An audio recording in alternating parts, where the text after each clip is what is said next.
Uhuru, everyone. Welcome to White Solidarity with Black Power Live, a monthly event hosted by the African People's Solidarity Committee. In today's event, we'll be discussing the UN's declaration that the enslavement of African people represents the worst crime against humanity, and how we can take a stand from the white community for justice and reparations. My name is Brendan. I am a member of the African People's Solidarity Committee, which is under the leadership of the African People's Socialist Party. So I want to start off by saluting our leadership, African People's Socialist Party Chairman Omali Yeshitela, who is our special guest today.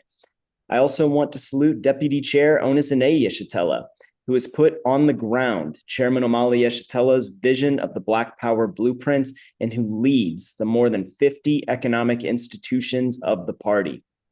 The African People's Socialist Party formed APSC in 1976 with the mandate that we organize other white people to build the movement of reparations and genuine solidarity with the liberation of African people. This is APSC's 50th year organizing white solidarity with Black power. Before we get started, if you're tuning in on YouTube, make sure to like and subscribe to get alerts whenever we go live or post a new video. If you're tuning in on Facebook, please share this live stream with friends and let us know in the comments where you're tuning in from. We'll have a Q&A later in the program, so take notes, enter your questions in the comments on YouTube or Facebook, or in the Q&A feature on Zoom. I also want to let everyone know that this event is a fundraiser for the Uhuru Solidarity Center, where I'm located right now. This is the national headquarters of the APSC and the Uhuru Solidarity Movement. It's a beautiful organizing center located on the south side of St. Louis with a giant banner outside that reads "Unity Through Reparations." This building is owned by the party's Black Star Industries. So our goal tonight, we want to raise at least $800 through this event, for this building. So please go to apscuhuru.org/donate to make a contribution. And now I want to welcome APSC Chairwoman Penny Hess. Chairwoman Penny was present when the African People's Socialist Party held the founding conference of the Solidarity Committee in the fall of 1976. And has been a cadre member of the African People's Solidarity Committee ever since. In 2001, she published the groundbreaking book, Overturning the Culture of Violence, which under the leadership of Chairman Omali Yeshitela, detailed the complicity and participation of white people in the historical assaults and colonial violence against African and other oppressed people. She's one of the Uhuru Three, who, along with Chairman Omali Yeshitela and USM Chair Jesse Neville, have stood strong against the U.S. government attack on the African People's Socialist Party. Uhuru Chairwoman Penny, we salute your stance of solidarity with the African liberation struggle and for reparations. And I am going to turn it over to you to lead us through an overview on today's discussion. Uhuru. Uhuru, Brendan, thank you so much. Can you hear me okay? Yes, loud and clear. Okay, great. And I just want to thank you and salute everybody who's coming on tonight.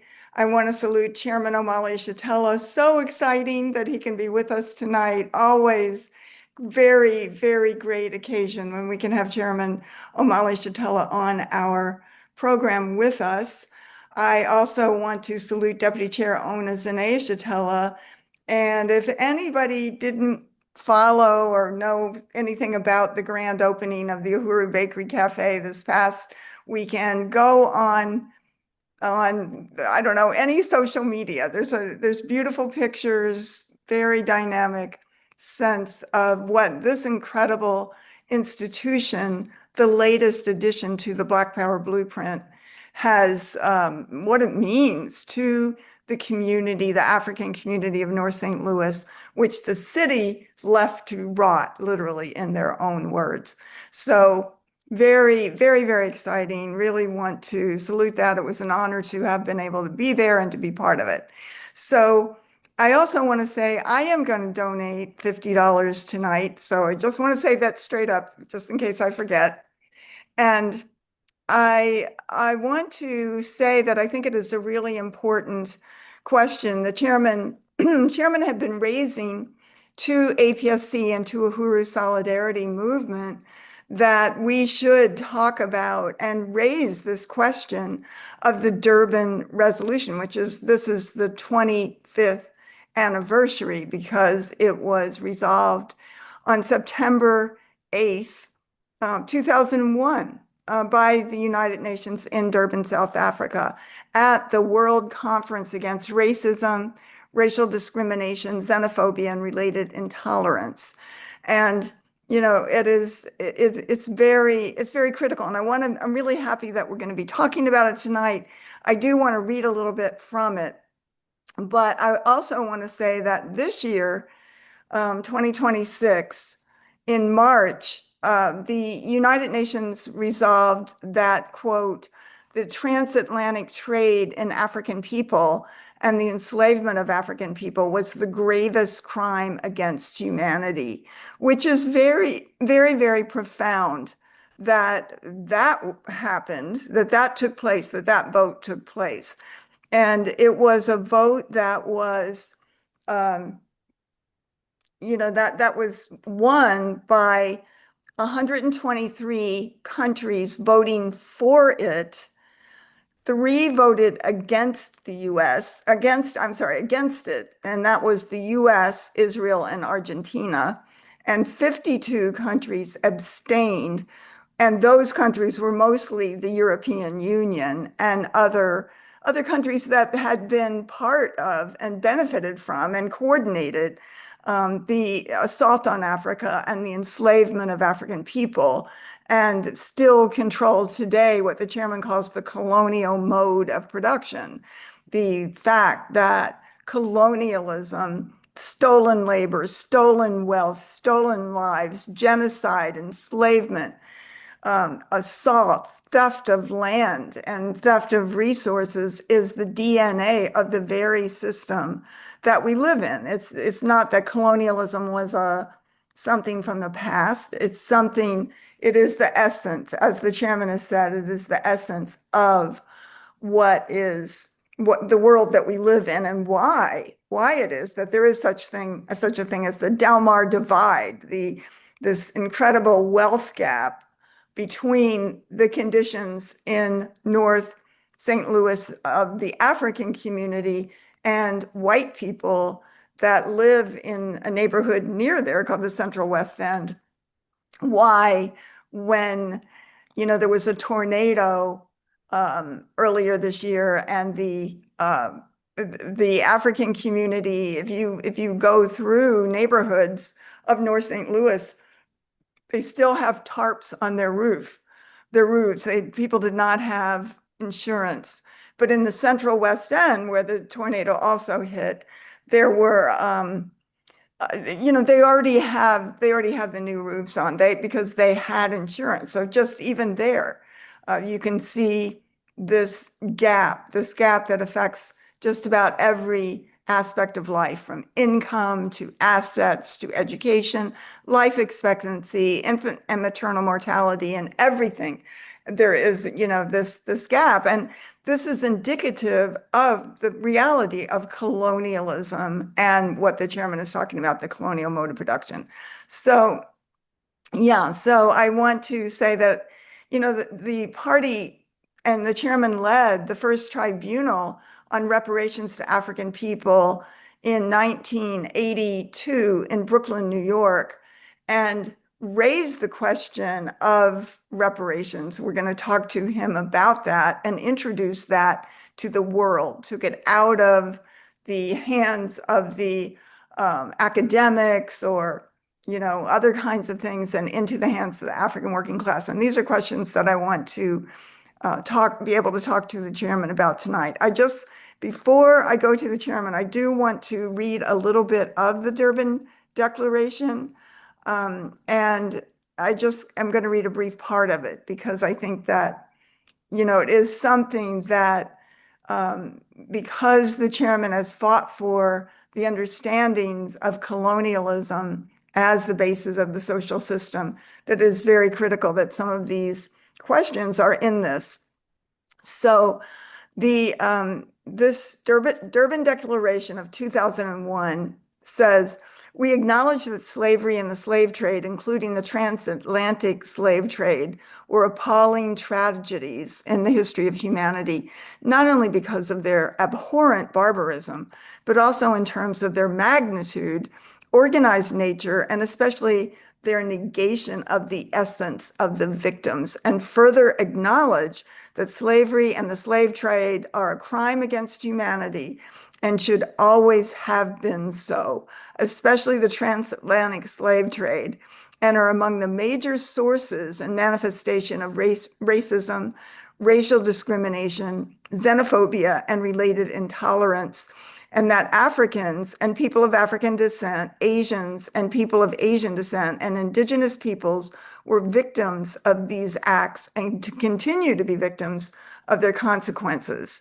And then it says, we recognize that colonialism has led to racism. So they're going back to what they're talking about, this racism, racial discrimination, intolerance, xenophobia, and saying that the cause of that is colonialism. Colonialism was first, and this is what the chairman has said. We recognize that colonialism has led to racism, racial discrimination, xenophobia, and related intolerance, and that Africans and people of African descent and people of Asian descent and indigenous peoples were victims of colonialism and continue to be victims of its consequences. We acknowledge the suffering caused by colonialism and affirm that wherever and whenever it occurred, it must be condemned and its reoccurrence prevented. We further regret that the effects and persistence of these structures and practices have been among the factors contributing to lasting social and economic inequalities in many parts of the world today. So I just wanted to read that part, and I think somebody will put it, or it is in the chat, this whole document, which you are welcome to look at for sure. So I just wanted to read that. There's also a documentary. I haven't watched it, but I do want to watch it, and maybe something that we could show perhaps at some point. And it's on YouTube, and it's called Durban 400, and it's about the conference. So I just wanted to say very quickly that part of the history of it is, and some of this has been in the Burning Spear newspaper, of course, in an article by Dr. Matsamela Odom that says the impact of anti-colonial struggle on the United Nations. And it talks about how after the Second Imperialist War and the rise of anti-colonial struggles in the 20th century, in 1951, I think this is important, William Patterson and Paul Robeson, who was a famous, had many qualities, but he was a famous singer, among other things, presented the We Charge Genocide petition to the United Nations. In 1957 and 1959, Queen Mother Audley Moore presented petitions to the UN demanding reparations to African people in the US. So, yeah, so I think that that is very important. And that raised that, you know, that the question wasn't the statements from Raphael Lemkin that the killing of white people by other white people in Europe was the greatest, you know, Holocaust. And this is raising, know that this is the foundation of the system, and this is what is going on. These are the conditions of colonialism, colonial violence, and genocide that faced by African people inside the US. So, you know, in 1982, the African People's Socialist Party held the first tribunal on reparations to African people, and afterwards formed the African National Reparations Organization, and subsequently held 11 more tribunals. So, yeah, so I'm just going to, I also want to say, a member of the Black is Back Coalition for Justice, Peace, and Reparations, led by Chairman Omali Shatella, and SNCC organizer, former SNCC organizer, and member, Afia Ngwanza, was somebody who was on the committee that formulated this Durban Declaration. So I want to turn it back over to Brendan. We're going to introduce the chairman, and Chairman, I'm so happy to have you on tonight. Ooh, thank you, Chairwoman Penny, for that overview. And yes, now we would like to welcome Uhuru Movement leader and chairman of the African People's Socialist Party to join us to kind of deepen this discussion. So we'll have a Q&A section later in the program, and some people have already submitted questions. But right now, APSC Chairwoman Penny Hess is going to start with some questions for you, Chairman. So Uhuru Chairman, Uhuru Chairwoman Penny. Uhuru, Thank you so Uhuru much. Chairman, welcome. Thank So you. Thank great. you very much, comrade. Yes. Well, I just wanted to open it up, and as always, you have so much incredibly important, just analysis for us to understand. And of course, you have called on APSC and the Uhuru Solidarity Movement to just be out there with this Durban resolution and to take this on publicly. And, I just wanted to say, could you talk about that a little bit? Why just say in your own words why you wanted us to do that in particular in this period. I want to thank you, comrades, for taking this event on.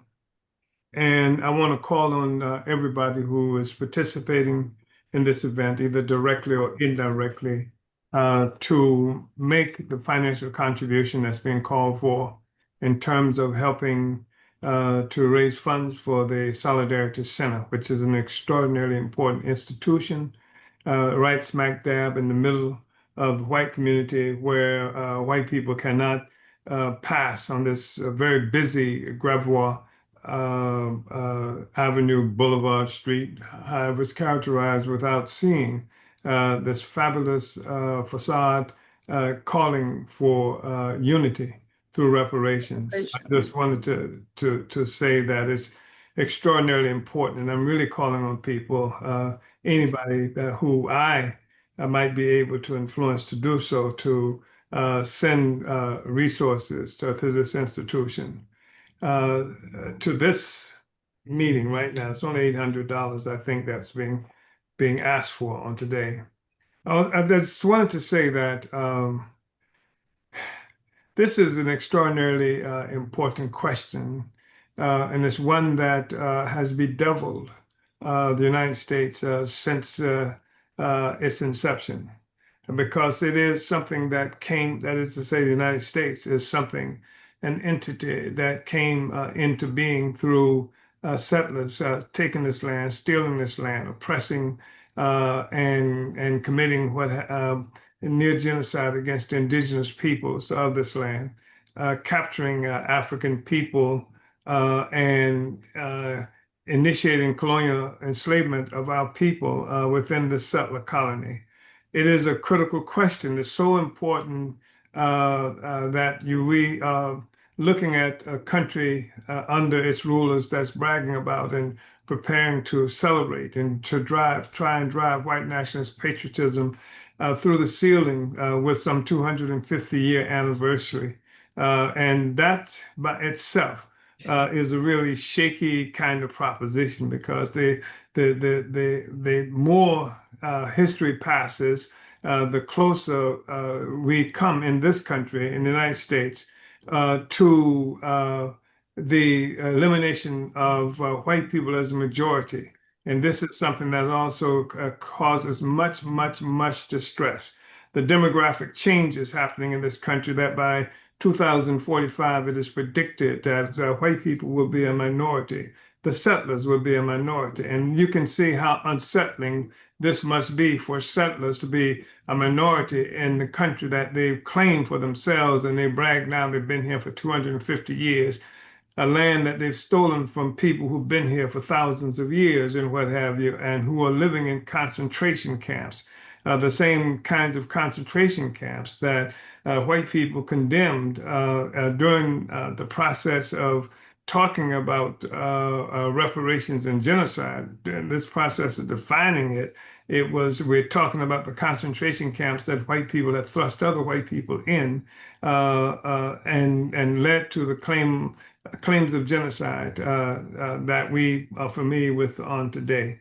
And this is why it's so difficult, even for the recognition of the indigenous people and African people in this country as being victims of genocide, because that disturbs the notion that the greatest crime in humanity, not something that was committed against African people through colonial slavery, but it was committed against white people by other white people.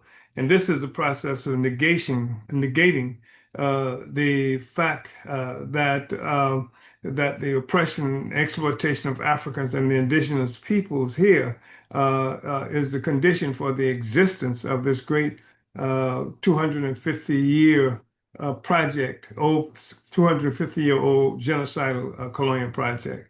So it's really important. I said a lot, but I want to emphasize that's extremely important.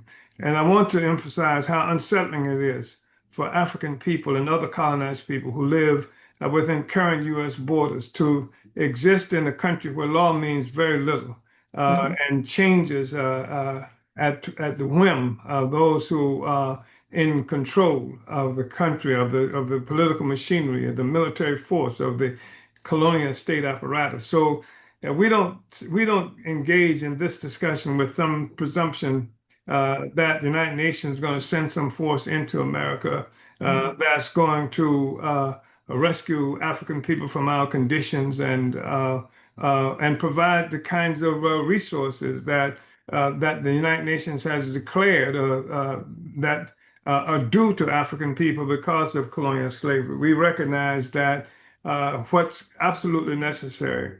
And this is a really important discussion that we're having. I'm hoping that there are a lot of white people who are participating in this discussion, who will be participating in this discussion, who will be able to recognize your role as settlers here. And this is not an attempt to insult anybody, because unfortunately politics has degenerated to such an extent in this country. It has always been this way for the longest period of time, until those brief periods where we've seen a burst of revolutionary direction given to in politics in this country by the African Liberation Movement or something else like that. But the objective here is not to insult the settlers, but hopefully to make it easier for white people, the settlers, to recognize your role in this relationship that you have with African people, with the indigenous people, that makes it possible for us to have a relatively objective discussion around reparations and all these other critical questions. This is one of the reasons why we even avoid, to the extent that it's possible, to try to make this some kind of struggle against what people refer to as racism, because white people can't undo their whiteness, can't not be white, cannot not do that. But and because of how the politic in this country is so degenerate that people use subjective feelings and things like that as substitute for objective analysis. It's really important to make it as easy as possible for white people not to be stuck with the presumption that we are fighting against you because you are white, because the white people, or that it's something even against you. It's against a social system that you guard, that benefits you, and that provides interest, that provides resources that's stolen from Africans and colonized people. I mean, you can't even imagine the existence of of a capitalist system. There could be no so-called America without the theft of the indigenous lands, people of the indigenous people, the African people, etc. So this is all of these profound contradictions bundled up in this relationship these relationships that we have here, and that make it necessary for us to talk about reparations and to help to provide whatever kind of science and clarity we can to this discussion. So I know I've probably stepped away from what the question that you just raised, but I just think it's important to try to contextualize this, to give it because the African people are going to have to be organized, and we're going to have to, and this is part of what I'm about. And I'm also about trying to win the settlers to recognize that you can break from this ruling class because you hate, and I've seen you talk about it, I've seen you write about it, hating the consequences of this relationship that the U.S. Colonial power has with the peoples of the world. I've seen you say that. I've seen you run from this post to that post, trying to find a way to respond to it, with the presumption that somehow a solution can be found within the existing colonial, a political configuration. And I want to try to help people come to better conclusions than that. And I know they can come to better conclusions because, as you know, Comrade Penny, there are, something like more than 130 cities where the solidarity movement exists, where white people are actively engaged in doing reparations work. And if it doesn't tell us anything else, it tells us that white people can be won to this question. Can you Yes. with this question, et cetera? And so I just wanted to, offer those immediate, I guess, introductory kinds of comments. Uhuru. Well, I really appreciate that, Chairman, and I just think that it's so profound that the African People's Solidarity Committee is going to be 50 years old, a half a century old. That was 1976 when and just 4 years after you formed the party, you formed APSC, and APSC is still here and growing, like you said, with members of our mass organization in 130 cities throughout the US, growing, and so much interest in it everywhere. So I really salute you for having formed APSC to start with, and to know that there have been other kinds of white solidarity, with this and that, but it's never lasted because it didn't have the political and organizational leadership of the African People's Socialist Party, and just the um, dynamic party that exists not only in the US, but in Africa and on the continent of Europe as well. So I just really salute that. And it's an honor, incredible honor, to be a member of it, to be the chair of APSC, and to be able to be here and see the world unfolding as you have predicted it. And I also wanted to say that when I came to the founding conference of APSC, the first thing that you gave us it was a big stack of Burning Spear newspapers, which had already been coming out for 10 years. And you gave us the pamphlet, Colonialism is the Main Contradiction, for African people in the US and the world. And that just laid the basis right then, that this is a struggle against colonialism. White people can be part of the struggle against colonialism, because if we want to see a new world, colonialism must go. May I just, Yes, go ahead, I Chairman. want us to get through this so that we can talk about Durban and the Mhm. reparations work that the party has done historically. But I do think it's important to remember that in 1976 in Philadelphia, uh, there was this massive kind of turnout. It was called a bicentennial against what was it, the bicentennial And without colonies, I without think. colonies. Yeah. And it was done because of this whole patriotic fervor that was being whipped up in the United States. And this is the 200th anniversary of the founding of this country. And a similar thing that is occurring now was what was being promoted then. The curbstones were painted red, white, and blue. Fire hydrants, red, white, and blue. The whole thing was to, really promote, like this kind of patriotism, white nationalism. And as you know, this was in 1976. I can't tell you all the things that were happening in 1976 otherwise. I know we had been involved in the struggle to free Desi Woods, and that was something that was going on. And that was an international struggle that we had turned it into an international struggle. Desi Woods, of course, the African woman who in Georgia visiting her friends, she and her friend visiting the friend's brother who was locked up in prison and picked up by this white guy to offer them a ride back to Atlanta and tried to rape them, and she took the gun from him and killed him. So we were involved, had a massive movement organized around that.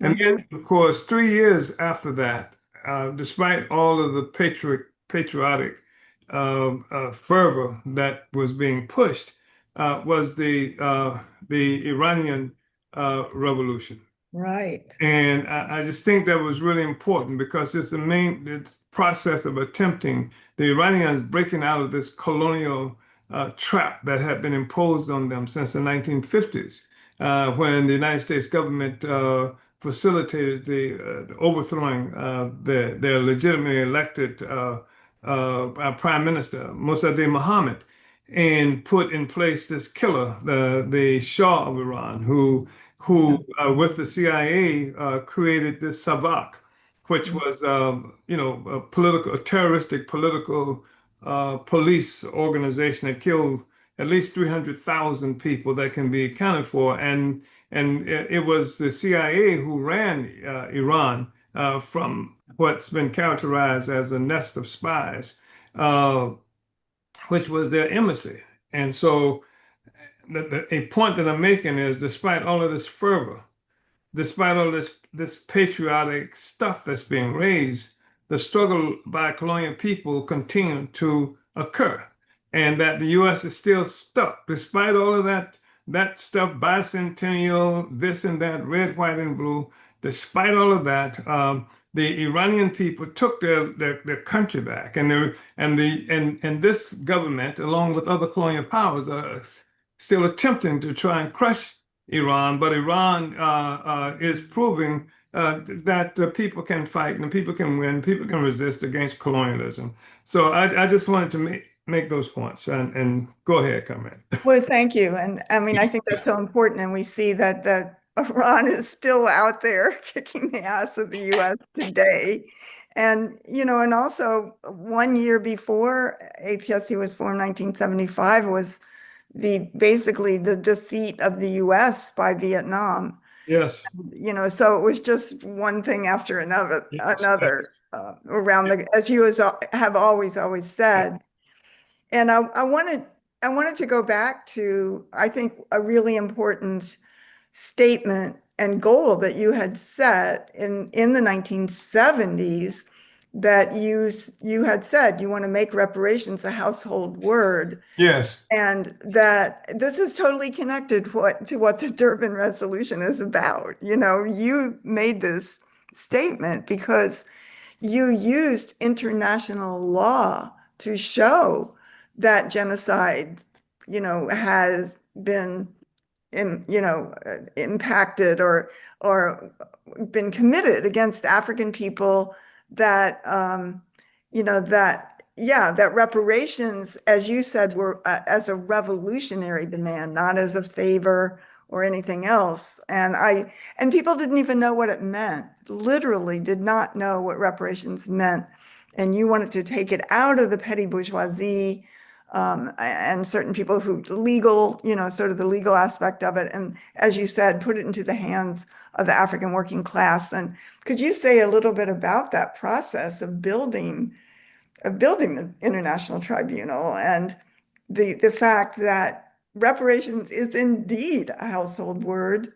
Hundreds, if not thousands, of cities, towns, states, and countries, within the US and Europe have had resolutions and statements for reparations to African people. I think it's extremely important to talk about that because we've understood for a while. I mentioned the thing about the bicentennial and against colonialism thing that we participated in. And even at that meeting, where people were talking about what could be the basic demands coming out from that anti-colonial bicentennial. And the question of reparations was raised. That was 1976. It was raised by the African People's Party, who tremendously influenced by Queen Mother Moore. It was raised, Saladin Muhammad, Comrade Muhammad Ahmed was one of the primary forces in me. And it was defined, and the white left that was there characterized the reparations movement as something that was led by a lunatic fringe. That's how we were defined at that time. And of course, by 1980, as you mentioned, we concluded that we had to turn this make reparations to a household word, and we had to take it make it something that's possessed by the masses of African people. Because up to then, one of the things that had stymied the struggle of African people in this country is that it had become incoherent. There was a time where everybody, all Africans knew that we stood for civil rights or something to that effect and was organizing around civil rights. There was a time where all Africans sort of agreed that we were fighting for Black power, and sort of, even if they were militants or not militants. I mean, people like Charles Hamilton, for example, a professor, put his name on something along with Stokely Carmichael around Black power because it was trending and it was kind of a popular demand. But there was no subsequent to that. What was the movement about at this time? There was nothing that gave coherence to the struggle of African people, the struggle of African people. And we saw reparations as a fundamentally profound thing that could unite all of the African people, all crossing all the ideological, terrain and what have you. We could bring everybody together around this question of reparations. Let's make reparations a question. And even if people didn't know about it at the moment, we recognize that if we raised the question and educated people toward the reparations issue, we took it directly to the masses of the people, as opposed to talking about taking it to this court or taking it to this legislature. Take it to the masses of the people and put the U.S. government on trial for its treatment of African people using international law as the basis for that, which African people could unite with and lose. It's a legal process that we are talking about, and then it would mobilize African people who didn't even have to know us, who didn't even have to be in the room, who didn't even have to be in our organizations, but they could unite with reparations because that it presumed that African people get a return of the resources that have been stolen from us as a community. So we saw it as a very mobilizing kind of demand. And so in New York, we tried first to pull together all of the so-called pro-independence or Black nationalist organizations into a single process. It would be our process, that is to say, the Black nationalists, because our objective in part also was to, as a strategy, we had to put forth promoting the leadership of the anti-colonial sector of the African population. So we tried to pull that together, and it didn't. We were unsuccessful for a number of reasons. I won't go into that, but we did hold various conferences in New York itself, and we did organize. We organized committees in various cities around the country who were building for the reparations, for the tribunal that we were conducting there. And we knew if we took it to the people and used international law to help the people understand that there's a legal basis according to international law for what it is you're saying. And we took, for the first time in history, we quantified the amount of value that had been stolen from African people in a number of different ways, and presented that. And there was something like 400 people or so who came to that tribunal right there in New York. And it helped to kick off this process. And then after New York, there was a 2-day tribunal. Third day, we created the African National Reparations Organization. And then that was a mass organization that was the primary work it was involved in was reparations work. And it conducted something like tribunals on something like 11 consecutive years following that. So this is the thing, a massifying demand, putting the demand into the possession of the masses of the people, and also helping people to understand that reparations is about more than slavery.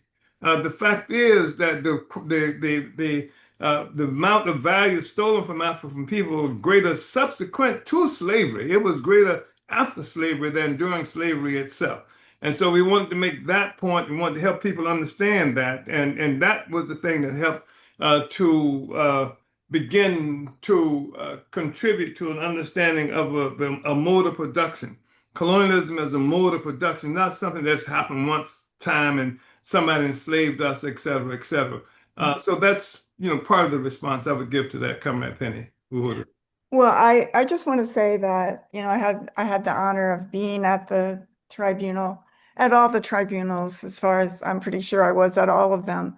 There were 12 in total, but the first tribunal was so powerful, Chairman. And one of the things that you said, I mean, your statement, first of all, we know from the Uhuru 3 case that you are a revolutionary lawyer. Uh, Anyway, you just are amazing in that way. But you were the people's advocate, so you were does that mean, okay, that's what would that be called?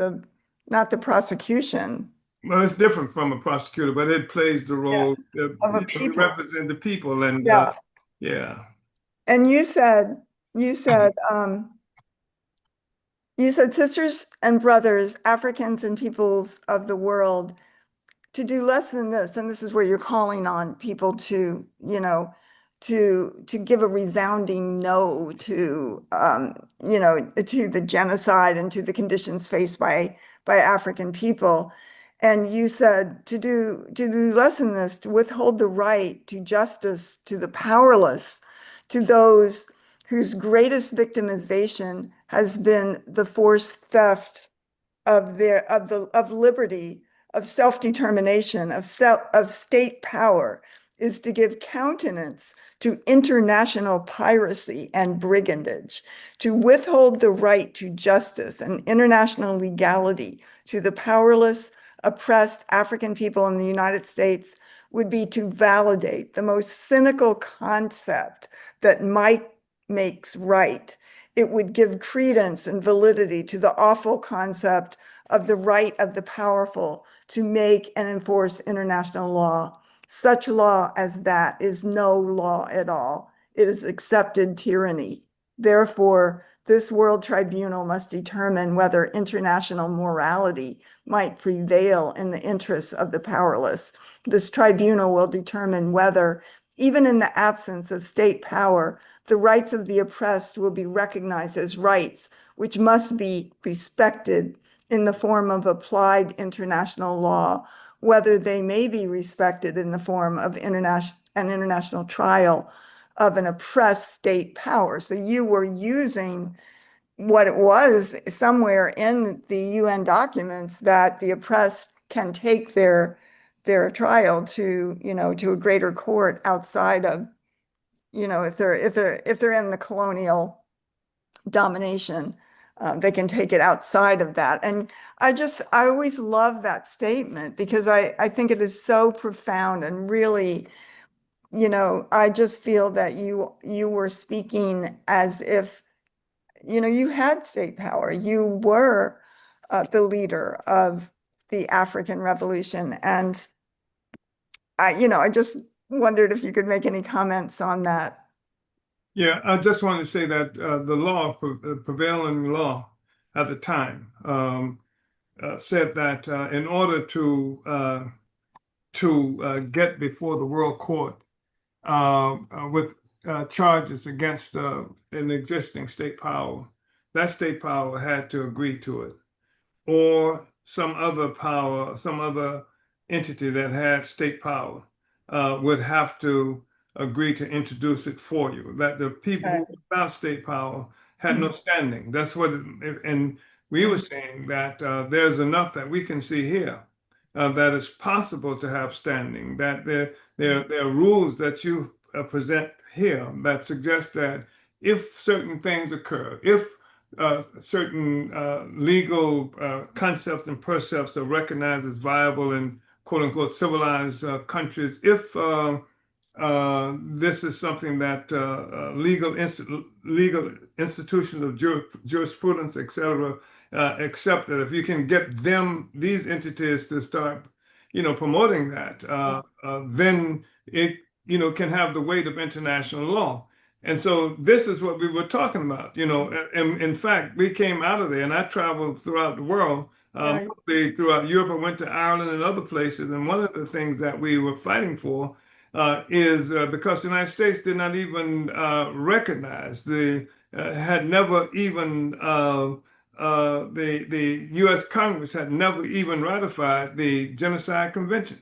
that's right. And at that time, it took 40 something odd years for them Yeah. to ratify it. And even then, with caveats. And so I traveled the world, and part of what I was doing in Ireland and other places was winning support to push the United States, to force the United States to ratify the Genocide Convention. So it was a really important kind of question. And the thing is that it's a legal issue. You know what I mean? It's a legal issue. There's the United Nations, of course, it was an instrument that was created not for the oppressed, as quiet as it's kept, even though it's been helpful at different times for the oppressed. It's helpful primarily as a political instrument that can represent international position around certain questions that hopefully can be used to validate or support politically the claims that's being made by people. That's why, in fact, we're looking at the General Assembly.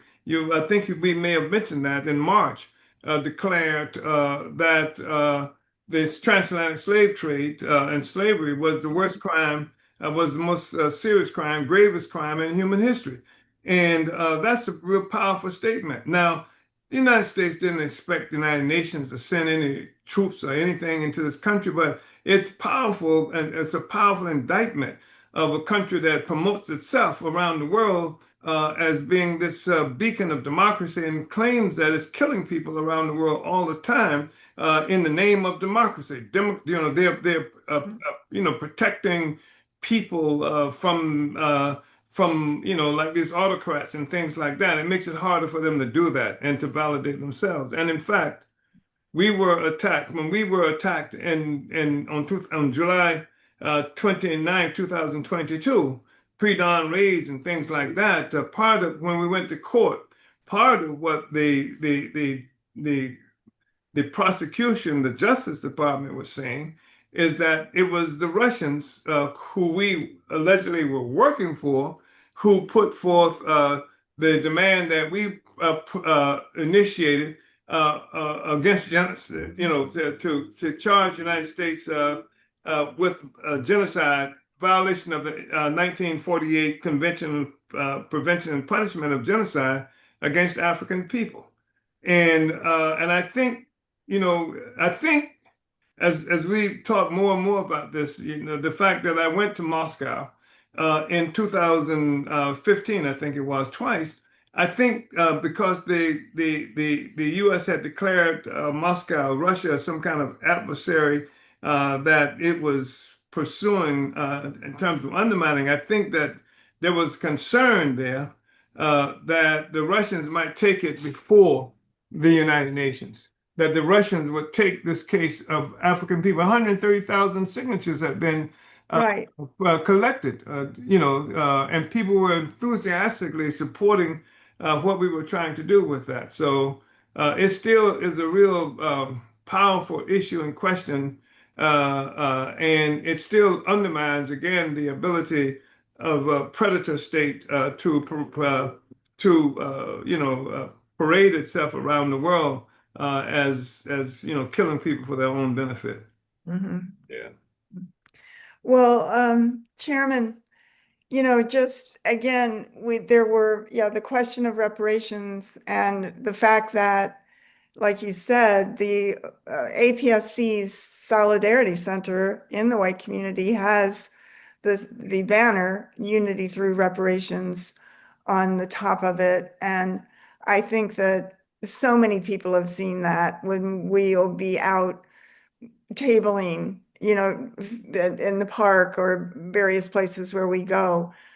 So many white people mention that we've driven by that center, and people have even said that they're really proud to live in the neighborhood that has that. And that's been a really important part of the fight back against the state attacks on the party, you Man, know, on yeah, the. I just think it's really important because part of what's been necessary is this government and the colonial powers of the world continue to attack Black people, attack Iranian people, attack Venezuelan people, attack all of us, as separate entities that they come up with any bogus reason they want to justify doing that. And when they attack in our struggle, the African liberation movement has suffered political isolation for the longest period of time. So when I was younger, and we were involved in the revolutionary struggle, the peoples of the world really, really, really looked to the African Revolution inside this country as being something that's going to make all the difference in the world. In fact, I would travel subsequent, and I would meet people, and they say, "What happened to the Black Revolution?" Because we saw our future being something that was being shaped by what Black people were doing in the United States. In fact, at some juncture, maybe in the 1920s, Russia, the Bolsheviks had declared that African people in the United States are an oppressed nation, and that we represent the leadership in the world of the oppressed nations of the world. This is the way we were perceived at that time. So the attacks on us were extraordinarily brutal. And so we were trying to break out of that isolation, and the isolation was something that was facilitated by what's called the white left, that never supported the struggle against colonialism. Never, never, never, never. In fact, we had to change what it was we were about to fit their definitions. Otherwise, we wouldn't get their quote unquote support. That support was economic money. That support was connections. That support was media. All those things that they had in the African and the African Revolution had lost due to an attack that was made on us. So this thing, breaking out of this encirclement, this is what makes the reparations movement so powerful. This is what makes what the United Nations has just said so powerful. The Durban so powerful. Yeah. The whole world has declared support for the struggle of colonized people. They didn't necessarily say struggles, but they don't have to say struggles. When they declare that the trade in African people, the transatlantic trade and chattel slavery of Black people is the most serious crime in history, when they declare that the people, the forces that were engaged in enslaving Africans and colonized African people committed a crime against humanity for which there is no statute of limitations, which means that the person, the groups, the forces who did that are even today criminals, and they are persons who are outlaws, so to speak, from justice. That was powerful. Uhud. I mean, I feel that, just again, I feel that the whole fact that there was a Durban, which was 25 or 26 years after the founding of the party or more, but And 19 years after the tribunal. 19 years after the tribunal, I feel that has echoed what you were saying, because you didn't just say it, or you said you want to make this a household word. Yeah. And it is a household. I mean, Yeah. just look at how many, what is the CARICOM countries are suing Britain just for British colonialism in the Caribbean. And that's like, I worked with the leader of that yeah, movement in Suriname. I met him in Suriname. We were traveling doing reparations work. Yeah. Go ahead. Yeah. yeah. I mean, it's profound, and it's gone. And then there's, I think, is it Ghana that put Yeah, Ghana, that was it. Yeah. that put the Durban, I think, or did the one that just was the Mark. resolution from this year in March. Yeah. And just wow. I mean, it's really electrifying. And I know that in 19 1982 in the World Tribunal, it had the leaders of the African Revolution of that time, including the Mafundi Lake, of course, even who later became reactionary Yeah. of New York, Eric He Adams, was then too, but that's another story. was there too. Professor Del Hunter on the Mm. struggle of African But you education. really mean, John, when you say reactionary, you better go back. Adams, Eric Adams was the one that's referenced here as being reactionary. Yeah, Eric Yeah, Adams, he testified, yeah. the mayor. Yeah, not the one that's the mayor now. And the struggle for healthcare workers, the Black veterans. Yeah, Joe Justice, which I think, Mashariki, Black yeah, Justice, Joe Social Justice, Mashariki. yeah. And Said, fight no wars, no more, yeah, for no one, yeah, for the U.S. yeah, for themselves. I mean, it was just so great. There was, well, yeah, I testified from the white solidarity of Faini Shakur on the counterinsurgency war against the Black Power movement in the 1960s. And she was the mother of Tupac Shakur, and Tupac was like 10 years old or Yeah, something. And then he yeah, was there. There was Akil al-Jundi, who was part of the Attica prison rebellion and was seriously injured during that time, yes, he was. testified. That is amazing. He still had shotgun pellets, in his face from that. And his hands too. I remember that. Yes, he did. And his eye, yeah. And um, I don't know, Shadahidi from St. Sharon Smith, the Black mother on housing, and the man from Barbados. Yes, Solanke, and Latipo Solanke. Yeah, yes, and so many things. I mean, I love this book. This is such a great book, published by Burning Spear Publications, and everybody should get it. It's really, really profound to see. And it was such a great 2 days, November 13th and 14th, 1982 in Brooklyn, New York. It was powerful. And it's just, you just look at the world since then, like Brooklyn now is the yeah. most bourgeois place. And then it was African people truly lived there. And it was powerful. Yeah, we had people from judges from Senegal and from France and Yes. from South Africa and from And Chile. Congo, Chile. Yeah, yeah, Hmm. international panel of judges, and Yes. some white person from this country born. Yeah, Well, I remember we were living in New York, and I was tasked with taking packets about it prior to the actual tribunal to all of the embassies in New York City. And we did take one to the Cuban embassy. Or I don't think it was called an embassy. It was called the Cuban interest. Yeah, intersection, section. whatever. And they did contact us, but it was later. It was after the tribunal was over. But I remember that they contacted us, the party, and we talked to them. And, it was just really, it was a really, really profound experience. So I really salute you for that. Let me see. I'm getting a text here. Okay, 5 minutes remaining.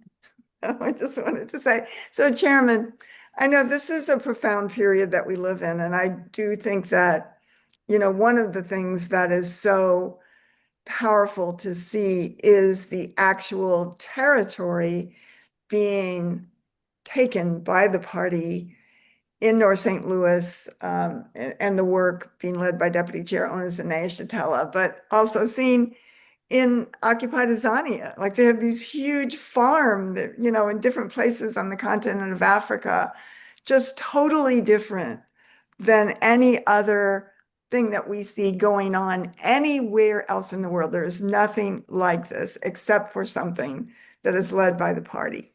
Could you just comment on that? Yeah, I really appreciate that because I, first of all, we will take responsibility. We will accept responsibility for making reparations a household word. I want to say that clearly. I'm not wishy-washy around that question at all because we did it.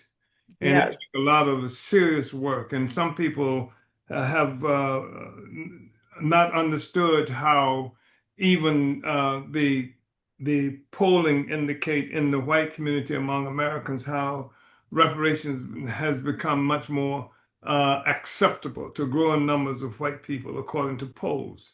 And that's because they don't know that there are in 130 cities, at least, in addition to everything else we do. 130. This is our reparations work. People sometimes have only seen reparations like as being something that comes in a black face. But when we say reparations, it's something that has to be taken to the people. We mean all the people.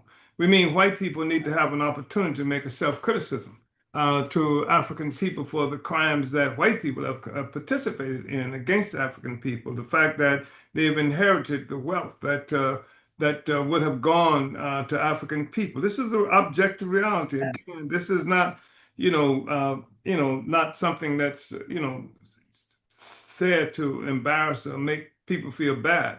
But this is an objective. This is the kind of political work that we've done. And if you look at someplace in St. Louis, we take St. Louis as an example. We can go to St. Petersburg, Florida. Yes. Look at the work we've done there, the radio station that we've created there, and all of the other institutions. And then come to St. Louis, where under the leadership of Comrade Deputy Chair Owner Zene Chatella, we've created massive, just extraordinary economic development programs that's come about in part as a consequence of reparations. This is something that reparations, I mean, we spent $160,000 on a basketball court for children in the heart of the most economically depressed sector of St. Louis, Missouri.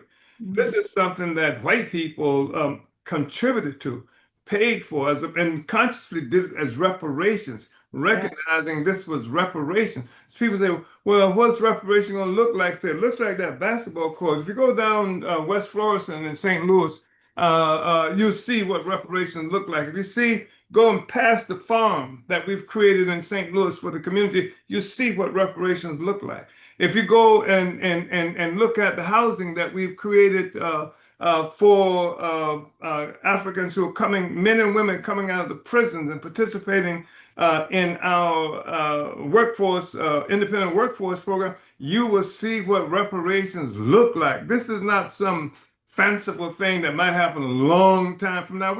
You don't wait for the oppressor to solve the problem. You initiate in problem solving yourself as a part of the struggle against colonialism. That's what it is that we've done. We call it a part of the struggle strategically. We call it dual power, dual and contended power. Dual and contended power. We create our own power. Except that's what the tribunal was. We're creating our own power, etc. So, I mean, that's part of my opinion. I know you were saying just a couple of minutes, so I may have exceeded that. No. Yeah. But yes, it's great. It's magnificent. And you come to love people who are connected to a project of changing the world and the conditions we live in. I had an uncle who I loved so much, but he used to say, everybody's got a conversation. It's the cheapest commodity on the block. So it's not just talking it, it's doing it. Doing it. Like we said, as Marx has said, that philosophers have what? Interpret the world in certain ways. The point is to change it. And that's what we've been involved in doing, changing the world. And that's the thing that helps us to understand whether there's a valid philosophical viewpoint you're listening to or not. Uhuru. Powerful, Chairman. And I just want to say that, the whole stand, the question of reparations, the question of white solidarity is something that so many white people are looking for. White people, like you said, we do want to be part of changing the world.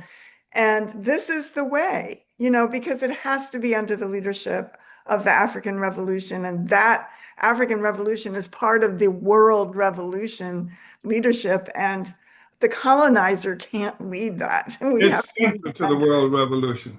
It's central.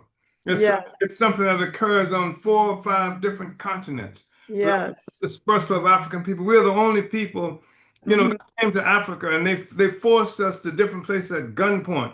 But when they took us and put us in chains to those places, they also took the African Revolution to all of those places. So I just think that's really important. And also people should be given money for the center? How much? I think some people are, so Okay, I think good. Lisa or somebody is gonna tell us more about that. All right. Well, So, you Chairman, don't I want me hope you can, saying there's gonna be a little Q&A, so I hope you can okay. stay on a little bit.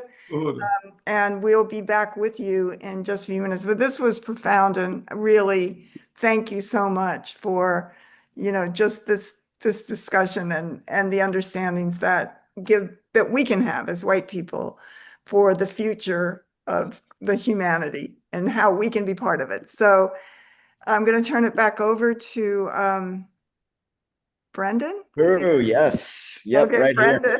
Brendan. Yeah, and just fantastic, uh, you know, enlightening conversation. I really want to salute you, Chairman, and you, Chairwoman Penny, for that discussion.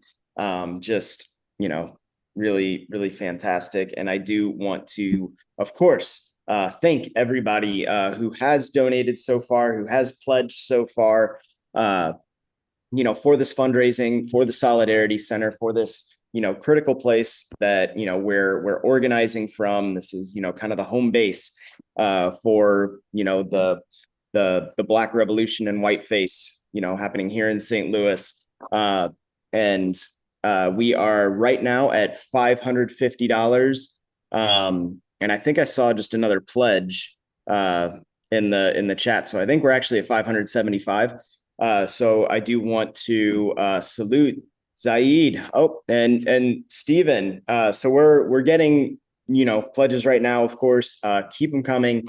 And I just want to say that this is an international movement. We're getting these pledges from all over the place. We've got St. Louis, of course, Minneapolis, St. Pete, out in Washington. Other places in Florida, just all over. And I really want to salute, Brendan, Penny, Lisa, Allison, Johan, Sandy, Kitty, MQ, Becky, Stephanie, Stephen, Zaid, just, so many incredible comrades. And I will update everyone on this, as we're going. But I just want to say, this is such an important period. This is, the party has opened up the opportunity for white people to take this stand, as we were just talking about, for justice and reparations by working under the leadership of the African Revolution. And this, reparations demand is a revolutionary demand.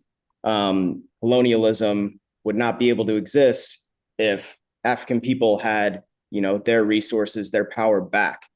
So I just want to say one of the easiest ways that you can get involved is through a project of the Black Power Blueprint that the Uhuru Solidarity Movement has been assigned to complete by Deputy Chair Onizine Yeshitela. And that is the Reparations Investment Company. In each of our monthly events this year, the Solidarity Committee has shared information about the Reparations Investment Company, what it is, and updates on the concrete work that this program is doing. And I wanted to open up a slideshow real quick, if we could, just to get some more updates. There it is, our main graphic for the Reparations Investment Company. Next slide.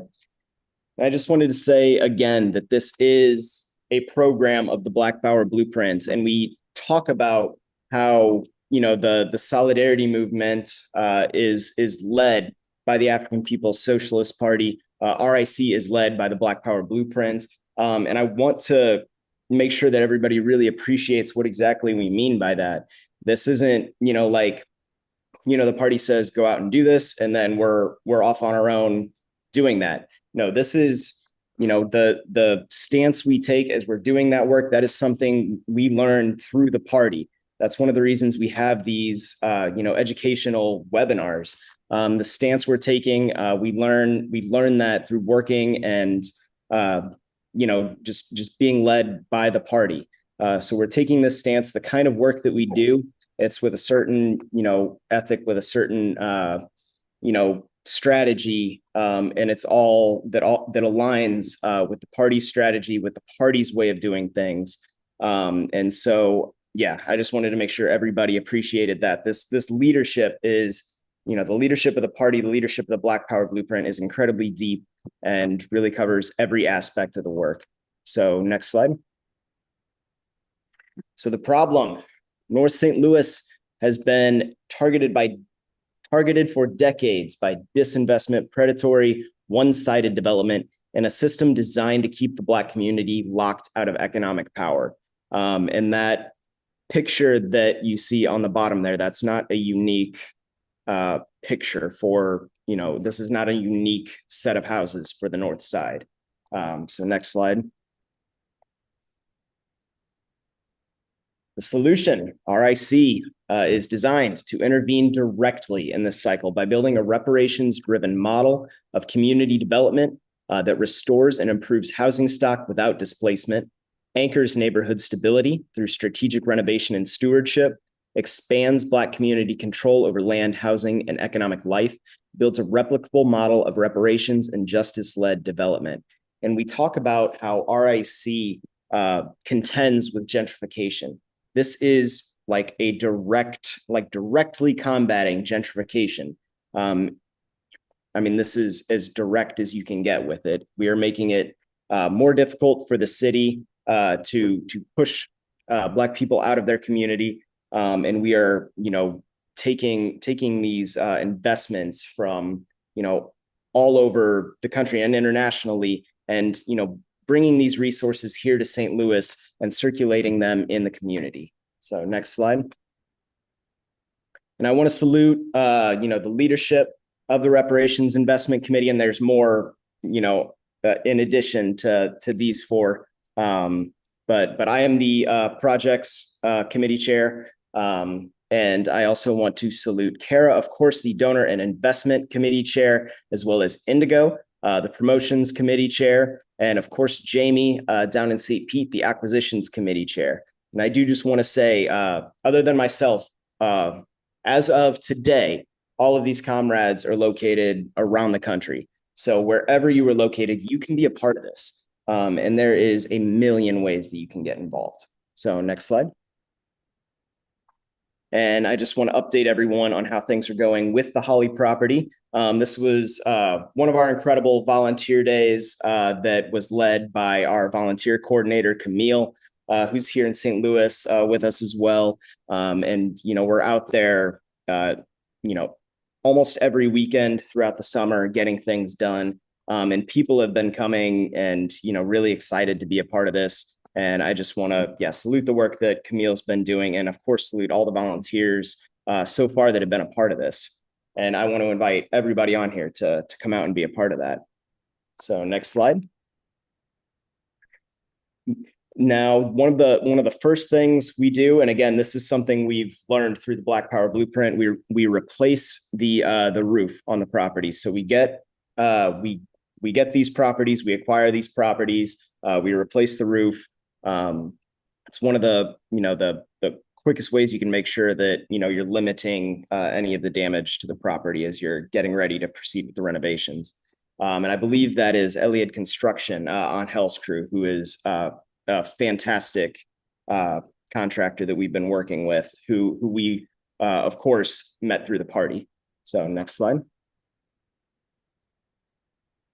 And here is Camille on the left, leading a volunteer day. You can see some comrades doing some work. There was some like latex paint stripping that was, kind of bubbling in the hallway. We're getting rid of that. We're gonna, redo those walls as well as some wall sanding. That's Comrade Donnelly. And yeah, so many comrades have been coming out to these days. Next slide. And here are some of the contractors that have been doing the work on the left. And this is Dwayne's crew. And they have put in all new AC, all new electric. One of the things that, so almost everything is in place for the electric and the AC. We're waiting on the plumbing to be finished, which is in progress right now. So hopefully should be done within 2 or 3 weeks. At that point, we'll be getting all of our contractors that are waiting to finish their work, waiting to, for the walls to be closed. we're going to be getting all of them back out to quickly, finish their work. And then we're going to be moving ahead, getting all of the, the cabinets in place, the appliances in place, the fixtures, painting, like repairing the floors, getting, brand new flooring in the kitchen. We've got all of this stuff lined up, and I want to salute Jamie with the acquisitions team for putting, for doing the work to get these things lined up. All of these, everything you need to make a house, a home, the fixtures and the appliances and the cabinets and everything. This team has been working and calling corporations and local shops and companies all over St. Louis, getting donations, getting discounts, getting, estimates, getting, everything you can imagine, so that when we go through and we're ready to purchase these things, we're making educated decisions, because, the people who are investing in this, they trust the Black Power blueprint from what they've seen. They trust that RIC is going to be doing work in that fashion, through Black Power blueprint strategy. So we're working, very hard to make sure that we're staying in line with that level of, work. So next slide. And here's some more. So this is Angel's team fixing the windows, replacing the windows. And then Camille doing some demolition work, removing the old toilet. Next slide. And I think we've got a good handle of this just from another volunteer day. And again, we've been getting different groups of people out there every week. And, everybody's been contributing and doing just some very incredible work. Next slide. This was one of the projects that had been done the other day by a couple volunteers. We got the back porch all cleaned up. We've got it, two new coats of paint on the back patio there. So it looks much nicer. And then Angel's crew is actually going to be replacing that back door as well. And there's Angel's crew doing some tuck pointing around the house. So they had finished that a couple weeks ago. So we don't need to worry about water or anything getting in through the bricks or losing any of that mortar or anything, because it's brand new tuck pointing around the house. So, and there they are again. So next slide. More comrades from another volunteer day. And then there's Comrade Indigo, who will, I'm sure, be joining a lot more local volunteer days very soon. Next slide. And then this was at the bakery grand opening. Incredible event. RIC had a booth here that was led by our volunteer coordinator, Camille. And this is just Camille, doing an interview, being interviewed at the Uhuru Bakery and Cafe grand opening. So next slide. Incredible event, by the way. And there's Comrade Indigo with Stephanie, the volunteer coordinator for the Black Power Blueprint, out at St. Louis University, talking about the Black Power Blueprint, talking about RIC, getting some students excited and involved in this work. So next slide. So for anybody interested, how does reparations investment work?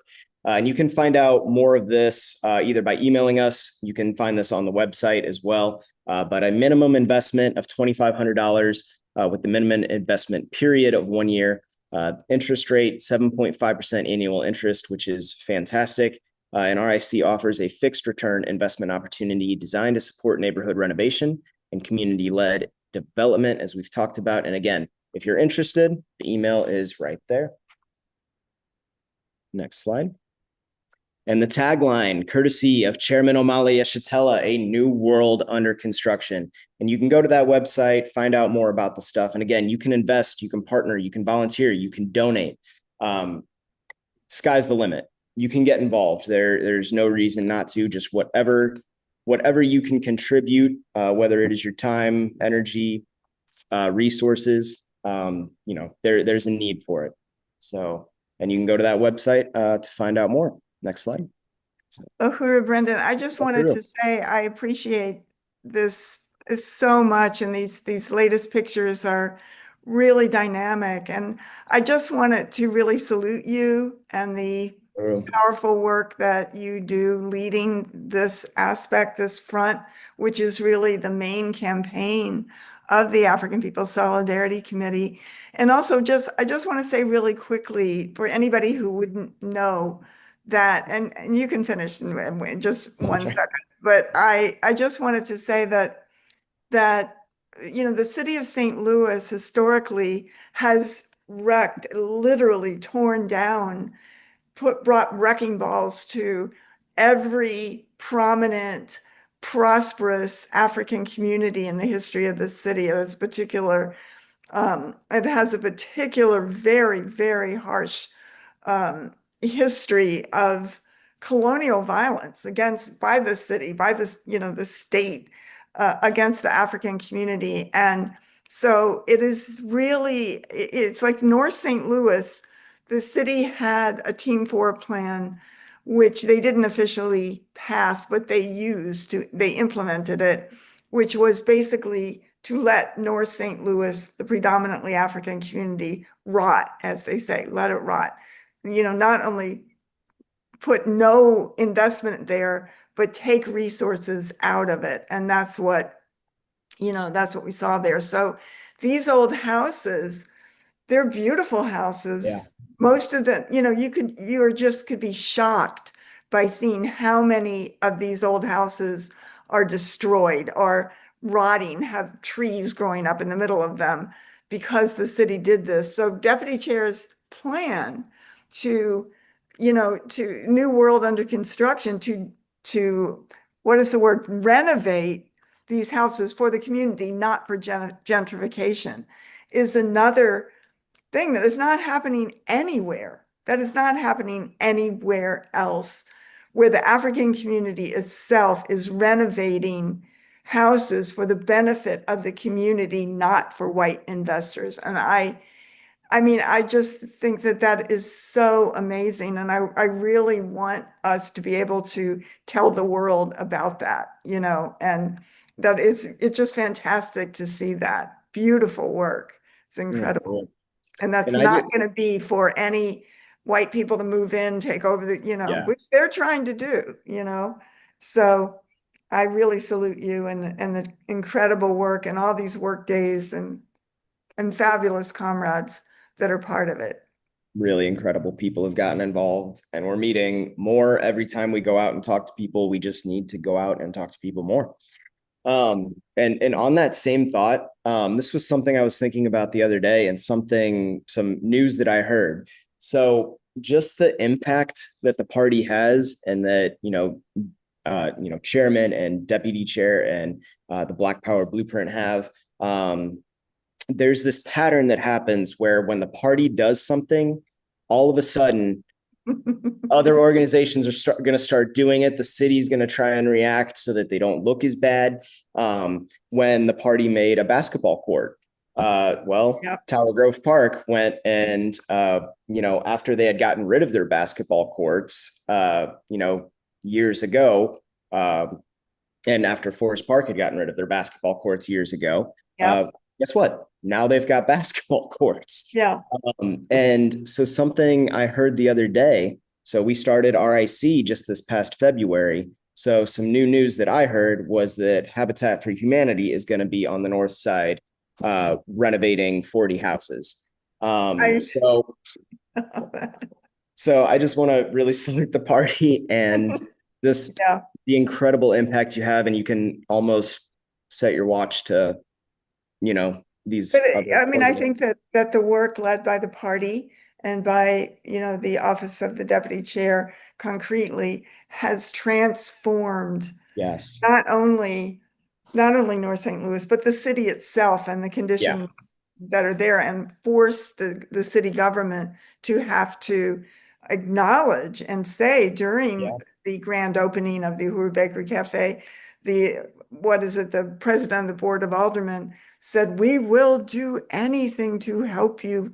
We will forward all of your yep, programs." And we have that on video. Yes, and then they sat there and clapped during Chairman's incredible speech about Amy Jacques Garvey, and yeah, just yeah, fantastic. But sorry, getting off on a tangent. Want to It was finish really up? powerful. Yeah, just a couple more slides, but just Go ahead. things that are coming up like this. We're just getting started with this. Like I said, we're being led by the Black Power Blueprint by APEDF.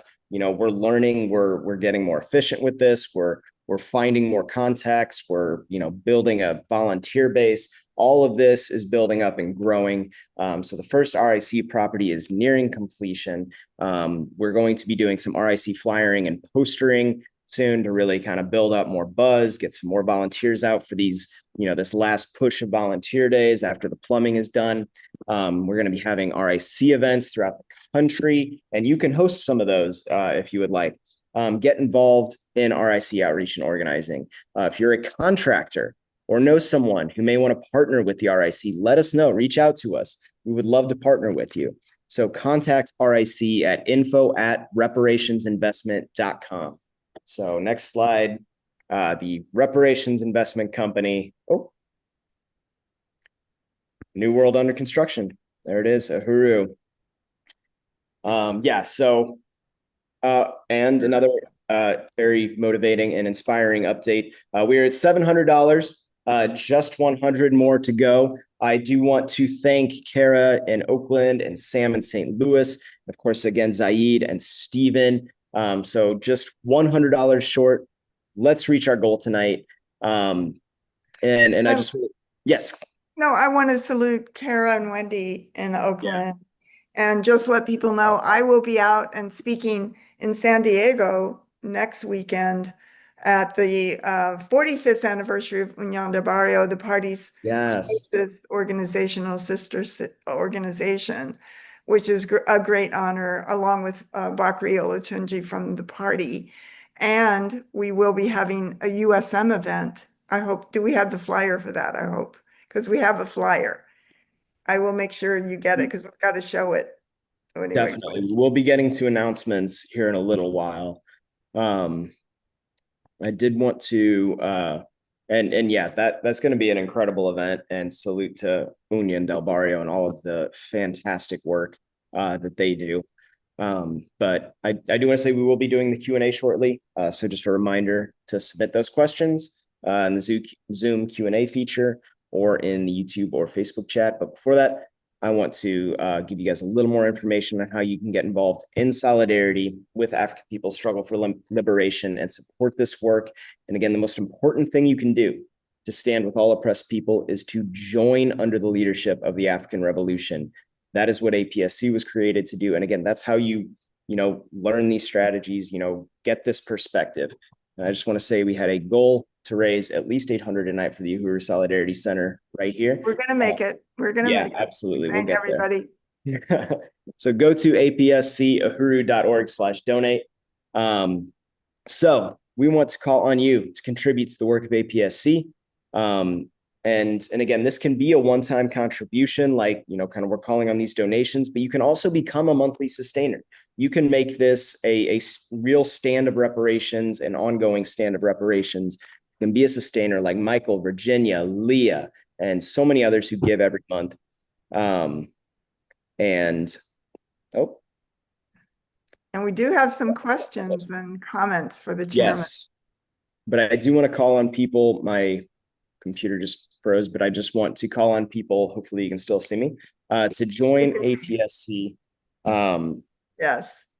And you can go to, I believe it is apscuhuru.org/join. So you'll fill out an application and someone from our membership office will give you a call. We'll reach out to you. You'll go through like an orientation process, which involves, political education, like what we're doing here tonight, where, you learn revolutionary history, these revolutionary strategies, and, what it means to take a real stand in solidarity, what it takes to be a real cadre, member of this organization. Okay. So, right. And then I believe, and again, that was, apscuhuru.org. You can join today. And then as we head into our Q&A, I just want to recognize again where people are tuning in from. We've got a few cities all over Florida. So shout out to St. Pete and Largo. We also have St. Louis, of course, then Newcastle, Pennsylvania, East Orange, New Jersey. Shout out to East Orange, New Jersey. Louisville, Kentucky, Albany, New York, Minneapolis, Minnesota, Oakland, California, and so many other places. And we're going to go ahead and get to our Q&A, but I do want to encourage people, keep donating. Again, we're $100 away from our goal tonight. And Ahuru, there's the chairman. Chairman Ahuru. Okay. Ahuru, Chairman, thank you for staying with us here. This has been a great event. Really, thank you, Brendan, for that. And I'm going to go through some of the comments and questions. Some of these were when people were registering. Mike in Baltimore submitted this comment. He said, reparations in the form of equipment and technology to rapidly bring former colonies up to modern standard of living is not only morally right, but the only way the West can save its own populations from the downward spiral of inflationary rearmament. I think that might be from Mike, possibly Mike Reeves from CPI. Yes, I believe that's correct. Yeah. Anyway, just a comment, Chairman. I don't know if you have anything to say on that. Okay, another one is Baba Amir Abdul in Wilmington, Delaware, submitted this question when registering and saying, could the chairman address this? Since America refused to sign on for reparations, what suggestions do you have for how we can pressure America to change their vote? Well, I think that it's increasingly difficult. I think the place that America is in the world right now is a very difficult place, and it is at this kind of crossroads that got it stuck in Iran. That well, I'd say killing people, but also being drowned in this morass of incapacity. It's no longer capable of doing anything it wants to do.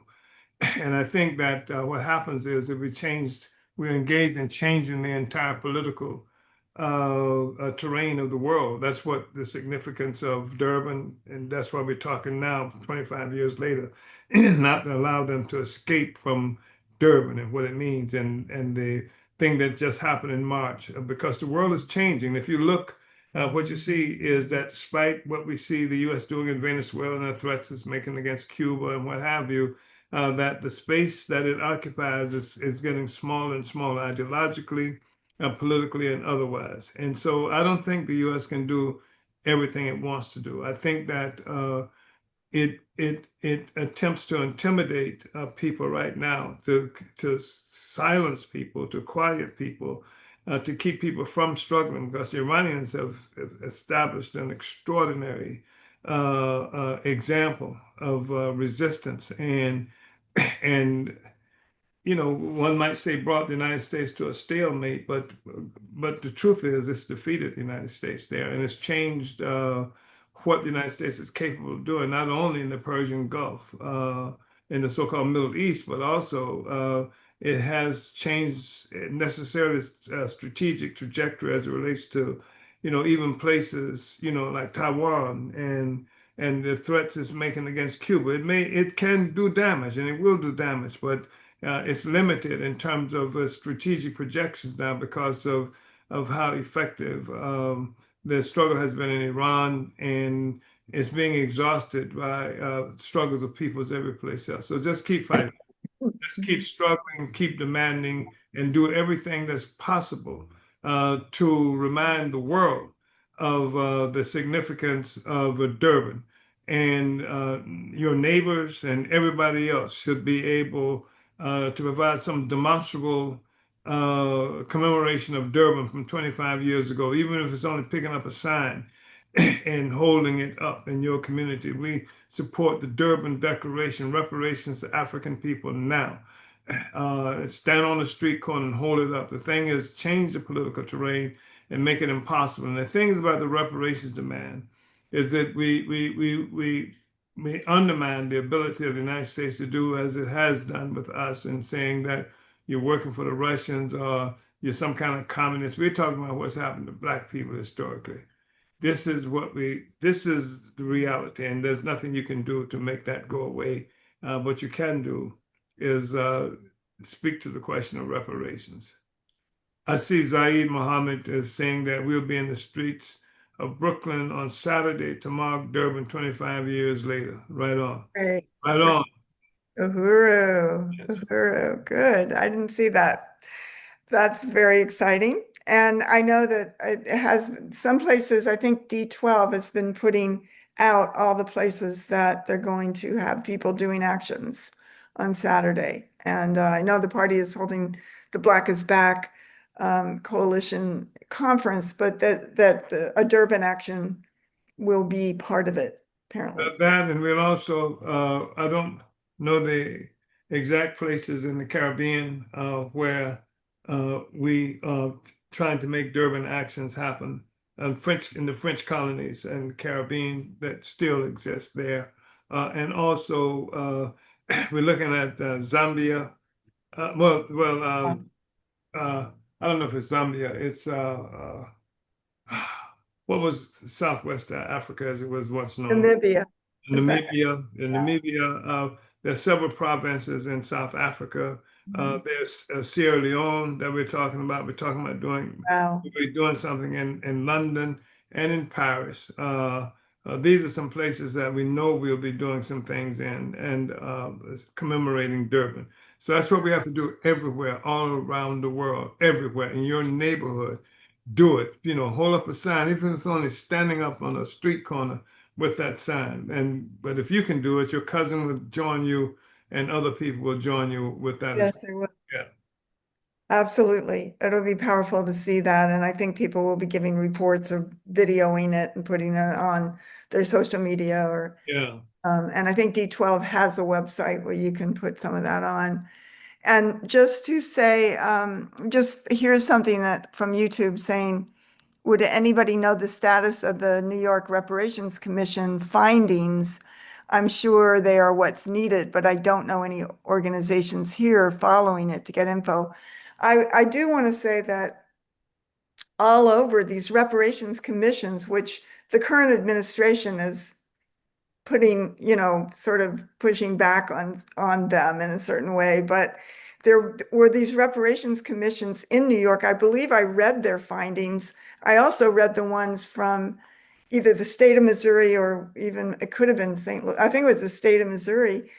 And these are put together by African people. And they're really powerful. A lot of these are really powerful, but it's an But important document. Yeah. the one in New York was put forth by Charles Barron. Oh, okay. Well, there you He, go. he is the one Yeah. who played the primary role in getting the reparations thing initiated in Charles Brown. Since he's been out of office, the reparations, uh, verdict findings still there, but they've tweaked it a bit so that not as much of the power in the people as what Charles had put forth is there, but it's still there. And yeah, Good. yeah, That's right. He did fight for that. And I did read their statement was their yeah, analysis of the situation was really, really powerful. yes. So that's great to know. Of course, that would have been Charles Barron and Inez. There's a comrade we worked with in um in Illinois. What's that? Her name? Hosen. What's her name? The Oh, sister. Ed, Holzendorf. Yes, yes.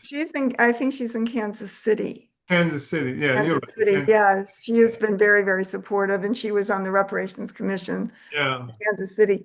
Just who this Colin 5052, who was saying that about the status of New York reparations, Be in touch with you, Uhuru Solidarity Movement. We can, we can follow these findings, and we can hook you up with comrades, in other parts of the US if you are in New York. Um, you know, we can talk to you. Be in touch. And then there's one more that says, I consider it a privilege to live in a time where I have a chance to help right historical injustice. So Splendid. that's a great statement, really. And It's a great statement. yeah, And this recognition that despite all of the, the terror and fear that forces are trying to instill in the people, that this we're showing a way forward. We're showing a way forward, and just overcome fear. Fear is natural and normal, mhm, but it's only at that juncture where it prevents you from doing what you know you need to do, what has to be done, that it becomes something else like cowardice. But go ahead and continue to struggle. We can win. We are winning. And the statement that we just heard from you is evidence of that. And the place where we are right now in terms of this movement is evidence of that. And there are some people who engage in reparations work. There's some Africans I know who are really concerned because they say all these reparations organizations and that, going this way and that way. And they're really finding a big problem that there's not one big reparations organization. And I say, look, this is a huge movement from the place where reparations was a lunatic fringe. right. Let a thousand flowers bloom. You understand? Yes. Reparations thing come everywhere, and then we do our work appropriately and we can make a decision about how it's going to look. Yeah. Absolutely, Chairman. And that originated from your goal to make Yeah. reparations a household word. Reparations as a revolutionary demand, and also making that clear from the beginning.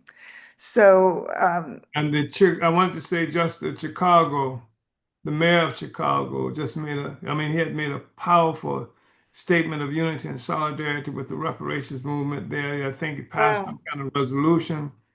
Comrade Cam Howard played a Yes. role in consolidating that. So it's a movement whose time has come. And it's a movement whose time has come. Uhuru. And Evanston, which is a suburb of Chicago, has long had a reparations commission as well. Yeah, it's really, really powerful. It's out there. You can't, like you say, Chairman, you can't put that genie back in the bottle. It's Oh, oh, oh. out. So very powerful. So, Comrade Brendan, I'm going to turn it back over to you. Unless Yes, there are any Ahuru. more questions in the chat or anything. I do want to salute everybody for the questions. Those, fantastic questions and comments, and the chat has been, very active throughout the program. Well, let me just say a couple, could I say a couple of Yeah. things?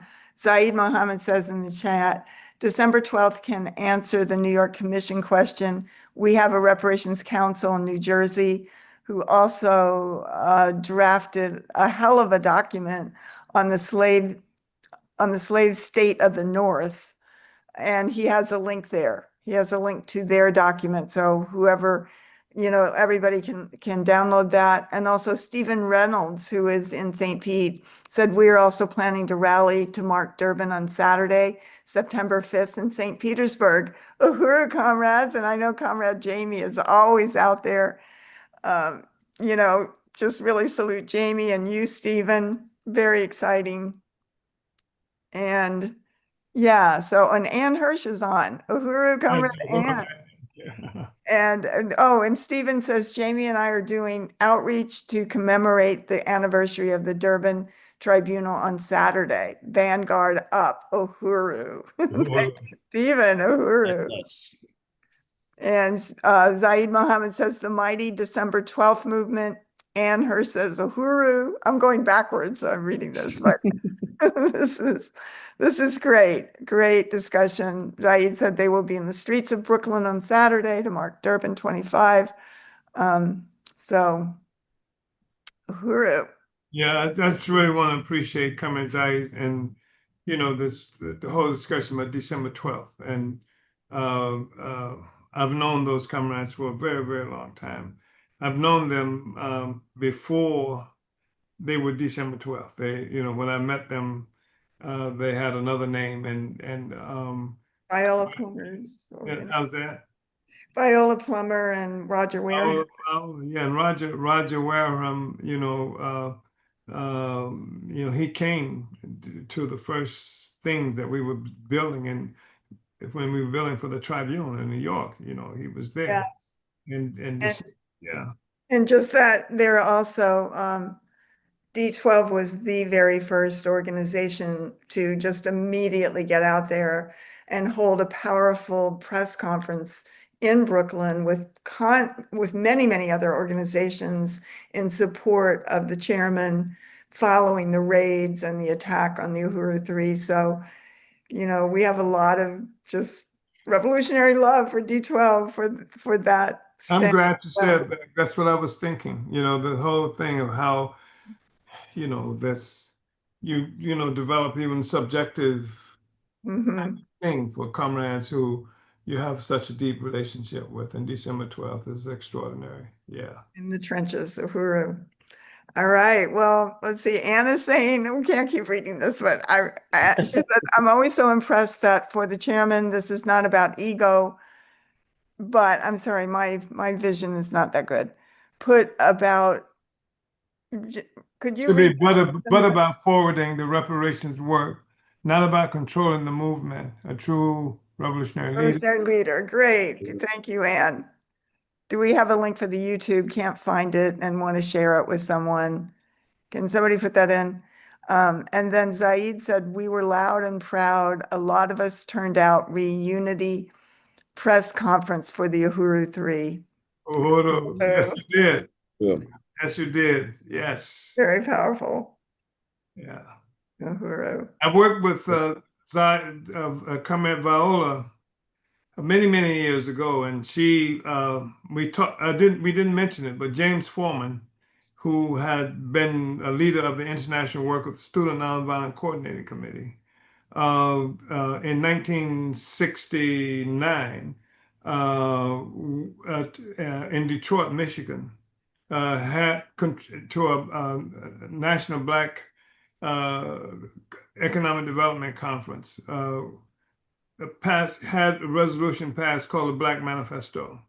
And a week later, he was in New York City at the Riverside Church, where he put forth the same resolution. And the preacher and two-thirds of the congregation ran out of the church when he started speaking.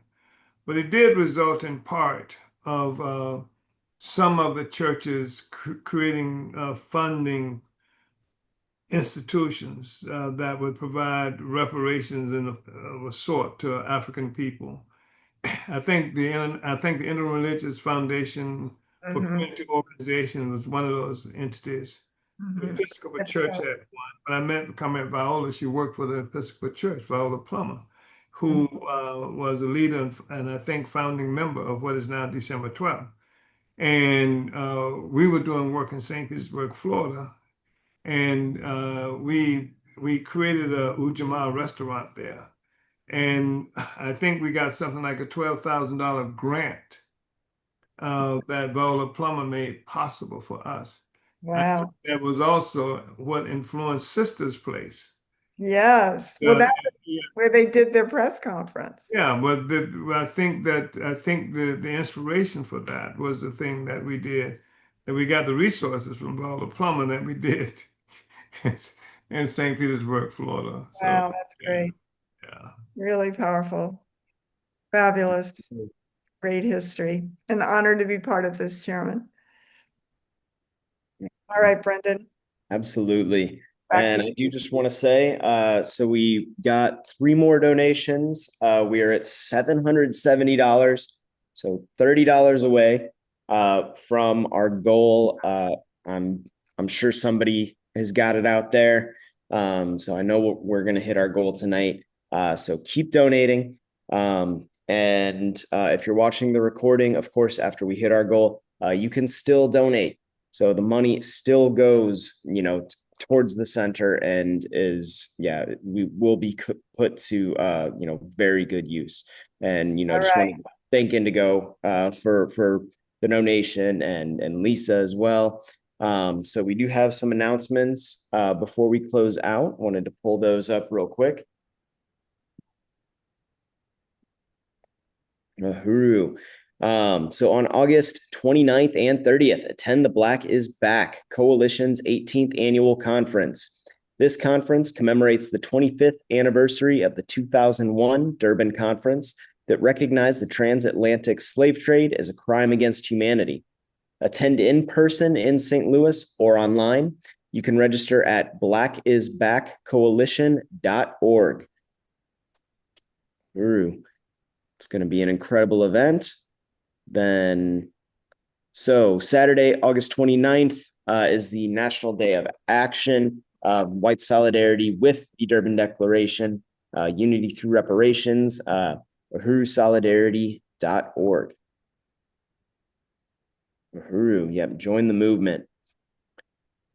On Sunday, August 30th, come to an event at the Asada Freedom and Liberation Center in San Diego, California, from 1 to 3 p.m., titled Stand for Reparations, Justice for African and Indigenous People, featuring Bakari Alatunji, president of the International People's Democratic Uhuru Movement, and APSC chair Penny Hess. Reserve your free tickets at tinyurl.com/reparations San Diego. Now is the time to order bundles of the September issue of the Burning Spear newspaper. This is our best organizing tool. Go to theburningspear.store.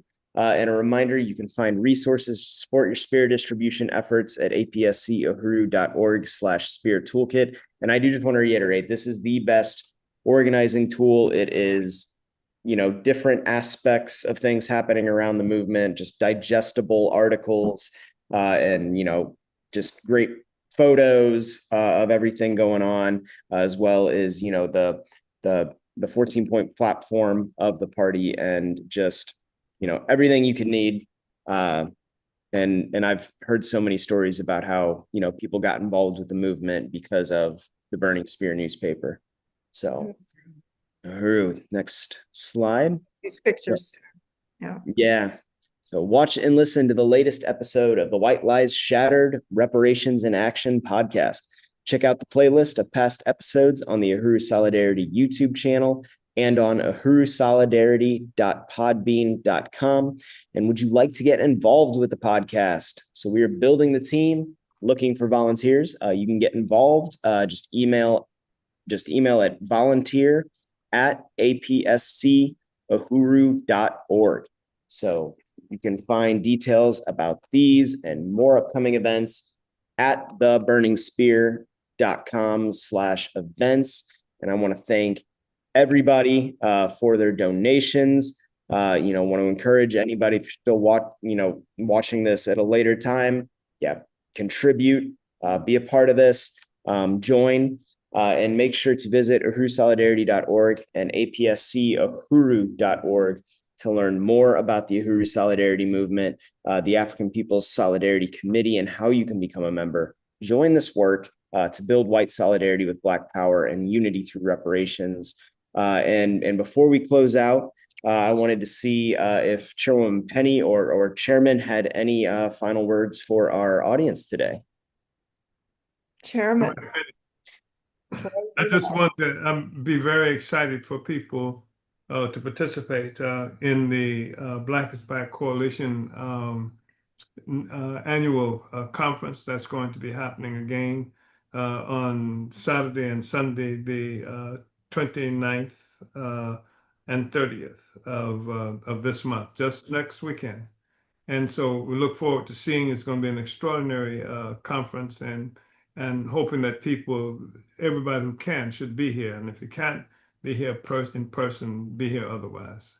So thank you so much. And I wanted to shout out to Comrade Ann and daughter, extraordinary comrade, taking the movement to Ecuador. And, I remember when she was the only person in Seattle, Washington, and she took it on, and pretty soon Seattle had the largest damn USM branch in the country, so Uhuru.